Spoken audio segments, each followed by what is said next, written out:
On the outskirts of New Belgrade, among communist-era tower blocks, lies the anonymous-looking office of Canvas. Inside, Srđa Popović runs a school of revolution. Our original idea was to help groups from Zimbabwe and Belarus in 2003 because they were inspired by the Serbian Revolution. And it started as a hobby, actually. It wasn't a full-time job. And then throughout the time, the more requests were coming, the more groups were inspired.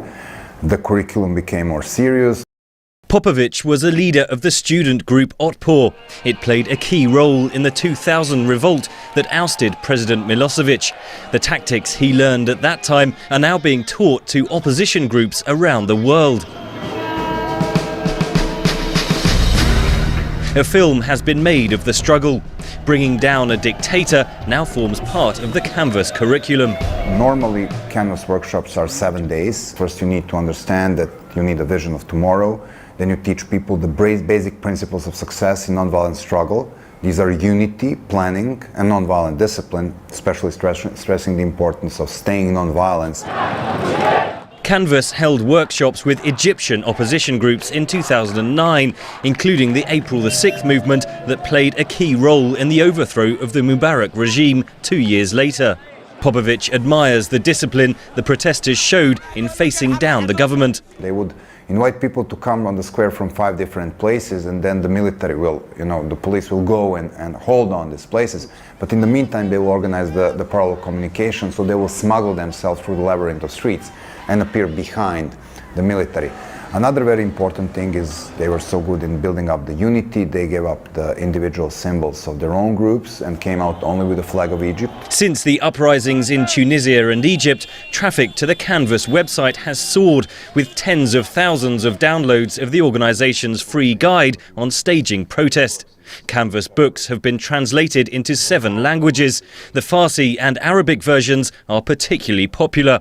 The clenched fist, the symbol of the Serbian protests, has been adopted by protesters from Kenya to Belarus. For Popović, the workshops make for a hectic schedule. We travel anywhere from Asia to South America, to Pacific, Oceania. I mean, we were working with places like West Papua, Fiji, stuff like that. So, I mean, it's really exotic when it comes to your travel itinerary.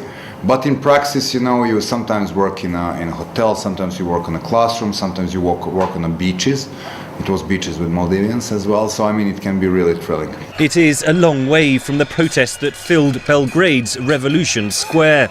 A decade on, the barricades have been replaced with pavement cafes, the protest chants with the tinkling of fountains. But not everyone believes that the Serbian model should be exported overseas.